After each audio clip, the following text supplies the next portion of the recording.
It's World Travel Market 2011. I'm on the Rwanda stand and I'm with Rika Rigamba, who is Head of Development for the Rwanda Tourism Board. Rika, very nice to see you here nice to see at World Travel Market.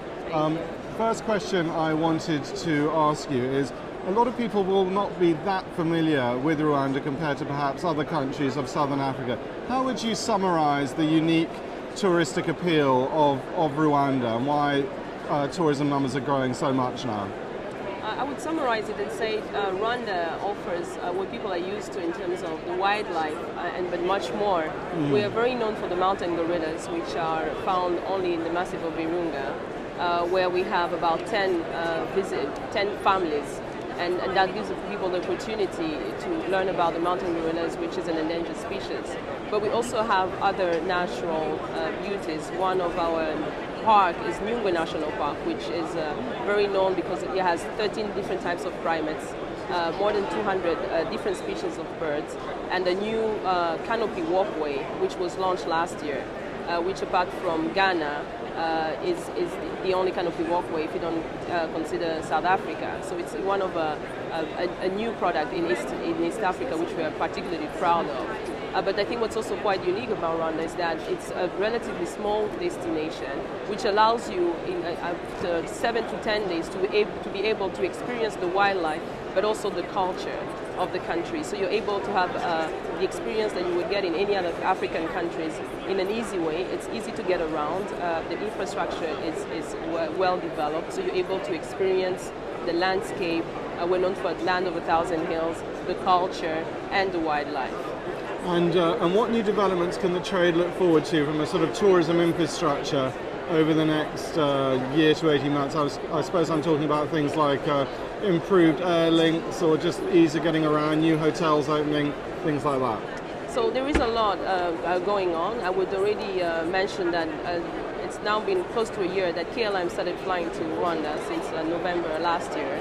And we've seen a lot of improvement and increase in terms of flights, but we also have new routes. Our national carrier, Rwandair, has been flying to Dubai through Mombasa, and we'll also recently Turkish airline will be coming to Rwanda starting the first quarter of next year, as well as South African Airways. So these are companies in the last year and some as recent last 3 months that have introduced Rwanda in their airlines. And we're also looking at one of the niche markets we're developing is also MICE tourism. And we have a convention center that is being built, which should be finalized by end of 2012 next year. So this is a growing market we're looking at. And some of the other investments that we've seen, we have the Marriott that has been building in Kigali. By next year it should be operational.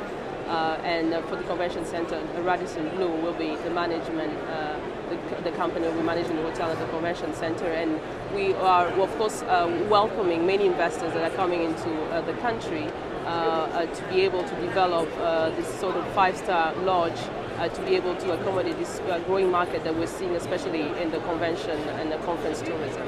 And how do you view World Travel Market? Is it one of the most important shows that you as a tourism board attend? Yes, it's one of the major ones, and I would say that we're particularly seeing a lot of increase in as far as the British market is concerned.